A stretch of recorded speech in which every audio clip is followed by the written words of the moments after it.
వీళ్ళు పొద్దున లేస్తే జగన్ జపం తప్ప తెలుగుదేశం పార్టీ వాళ్ళకి వేరే జపమే రాదు. ఎందుకు రాదంటే జగన్ అంటే దళ. ఆయన తలుచుకుంటే రాత్రంతా నిద్రపోరట. ఇద్దరు తండ్రి కొడుకులు కళల్లో కూడా ఏదో అరొక్కరో నిద్ర పడితే కళల్లో కూడా మరి జగన్మోహన్ రెడ్డి గారు కనబడతారని కూడా చెప్తా ఉన్నారు. జగన్మోహన్ రెడ్డి గారిని కాపాడుకుంటామనే ధైర్యము దమ్ము కేవలం ఒక వైఎస్ఆర్ కాంగ్రెస్ పార్టీకే ఉందని చెప్తా ఉన్నాను. మీ తాటాకు చెప్పులకు భయపడే పరిస్థితి ఎక్కడా కూడా లేదు. ఈ రోజు మీసాలు మెలవేసి చెప్తా ఉన్నాం, ఇళ్ళకగానే పండగ కాదు. ఈసారి ప్రజలు మోసపోయి అధికారం ఇస్తే రేపు ప్రజలు మనస్ఫూర్తిగా ఓటు వేసి మళ్ళా జగన్మోహన్ రెడ్డి గారిని ముఖ్యమంత్రి చేస్తారు.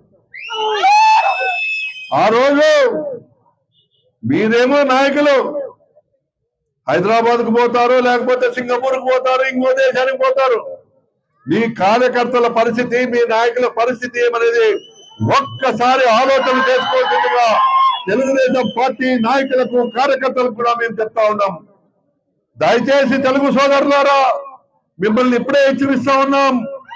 పొరపాటును కూడా వాళ్ళ మాటలు విని మీరు ముందు పడితే మాత్రం రాబోయే దినాల్లో తీవ్ర పరిణామాలు ఎదుర్కొంటారని కూడా చెప్తా ఉన్నాం. పెద్ద ఆయన గడ్డం బాబు గారు అనంతపురికి వస్తా ఉన్నారు. ఏం ఉరకబెట్టినామని వస్తున్నావయ్యా?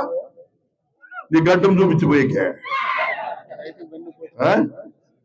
రైతును వెన్నుపోటు పొడిచిన ఘనత నాదని చెప్పేదానికి వస్తా ఉన్నావు. సూపర్ 6 అంట, సూపర్ 6 అంతా డూపర్ 6. బస్తాలు బస్తాలు, కింటాలు కింటాలు, టన్నుల టన్నులు ఉల్లిగడ్డ పండితే మీకు ఉల్లిగడ్డ పవర్ తెలుదు. అది ఘాటు ఒకటే ఉంటుందని అనుకుంటా ఉన్నారు. ప్రభుత్వాన్ని కూల్చివేసిన ఉల్లిగడ్డ ఇది. సెంట్రల్ గవర్నమెంట్ నే ఈ ఉల్లిగడ్డ ధరలు పెరిగినప్పుడు, అందుబాటులో రాకోకుండా ఉన్నప్పుడు సెంట్రల్ గవర్నమెంట్ నే గడగడలాడించిన ఉల్లిగడ్డను నువ్వు తక్కువ అంచనా వేస్తా ఉన్నావు. ఈ కారం ఘాటు మళ్ళా నీకు తగులుతుంది.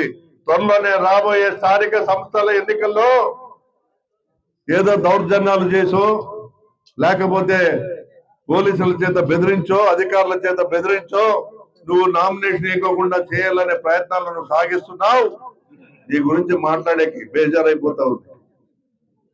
కాబట్టి నేను ఒకటే చెప్తా.